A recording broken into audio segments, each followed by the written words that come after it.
ಉಪೇಂದ್ರ ಕನ್ನಡ ಚಿತ್ರರಂಗದ ಜನಪ್ರಿಯ ನಟಿಯಾಗಿದ್ದು, ಅವರು ತಮ್ಮ ಅದ್ಭುತ ನೋಟ ಮತ್ತು ನಟನಾ ಕೌಶಲ್ಯದಿಂದ ಅನೇಕ ಚಲನಚಿತ್ರ ಪ್ರೇಕ್ಷಕರ ಹೃದಯವನ್ನ ಗೆದ್ದಿದ್ದಾರೆ. ಅವರು 1977ರಲ್ಲಿ ಪಶ್ಚಿಮ ಬಂಗಾಳದ ಕೋಲ್ಕತ್ತಾದಲ್ಲಿ ಜನಿಸಿದರು.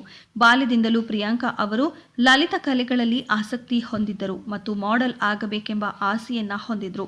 ತನ್ನ ಕುಟುಂಬದ ಬೆಂಬಲದೊಂದಿಗೆ ಪ್ರಿಯಾಂಕಾ ಮಾಡೆಲಿಂಗ್ ಕ್ಷೇತ್ರದಲ್ಲಿ ತಮ್ಮ ವೃತ್ತಿ ಜೀವನವನ್ನ ಪ್ರಾರಂಭಿಸಿದ್ರು ಮತ್ತು ನಂತರ ನಟನೆಗೆ ಸಾಹಸ ಮಾಡಿದ್ರು.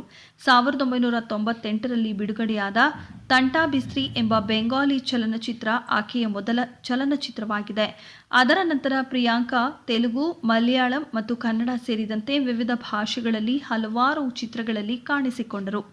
2001ರಲ್ಲಿ ಬಿಡುಗಡೆಯಾದ ಕೋಟಿಗೊಬ್ಬ ಚಿತ್ರದ ಮೂಲಕ ಪ್ರಿಯಾಂಕಾ ಕನ್ನಡ ಚಿತ್ರರಂಗಕ್ಕೆ ಪಾದಾರ್ಪಣೆ ಮಾಡಿದ್ರು.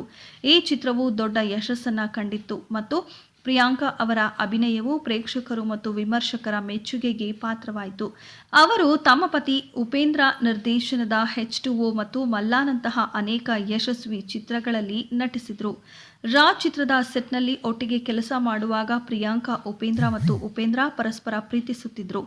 ಅವರು 2003ರಲ್ಲಿ ವಿವಾಹವಾದರು ಮತ್ತು ಆಯುಷ್ ಮತ್ತು ಐಶ್ವರ್ಯ ಎಂಬ ಇಬ್ಬರು ಮಕ್ಕಳನ್ನು ಕೂಡ ಹೊಂದಿದ್ದಾರೆ.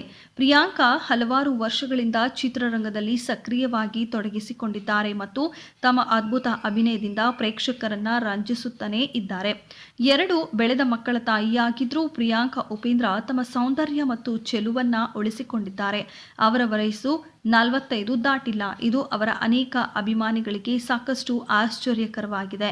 ಅವರ ಯೌವನದ ನೋಟ ಮತ್ತು ಮೋಡಿ ಅವರನ್ನ ಚಲನಚಿತ್ರ ನಿರ್ಮಾಪಕರು ಮತ್ತು ಪ್ರೇಕ್ಷಕರಲ್ಲಿ ಜನಪ್ರಿಯದ ಆಯ್ಕೆಯನ್ನಾಗಿ ಮಾಡಿದೆ. ಕೊನೆಯಲ್ಲಿ ಪ್ರಿಯಾಂಕಾ ಉಪೇಂದ್ರ ಕನ್ನಡ ಚಲನಚಿತ್ರೋದ್ಯಮದಲ್ಲಿ ತನಗಾಗಿ ಒಂದು ಸ್ಥಾನವನ್ನ ಕೆತ್ತಿದ ಪ್ರತಿಭಾವಂತ ನಟಿ. ತನ್ನ ಸಮರ್ಪಣೆ ಮತ್ತು ಕಠಿಣ ಪರಿಶ್ರಮದಿಂದ ಅವರು ಅನೇಕ ಚಲನಚಿತ್ರ ಪ್ರೇಕ್ಷಕರ ಹೃದಯವನ್ನ ಗೆದ್ದಿದ್ದಾರೆ ಮತ್ತು ಅನೇಕ ಮಹತ್ವಾಕಾಂಕ್ಷಿ ನಟಿಯರಿಗೆ ಮಾದರಿಯಾಗಿದ್ದಾರೆ. ಈ ರೀತಿಯ ಇನ್ನಷ್ಟು ಮತ್ತೊಂದು ಹೊಸ ವಿಡಿಯೋದೊಂದಿಗೆ ನಿಮ್ಮ ಮುಂದೆ ಬರ್ತೀವಿ. ಅಲ್ಲಿಯವರೆಗೆ ಧನ್ಯವಾದಗಳು.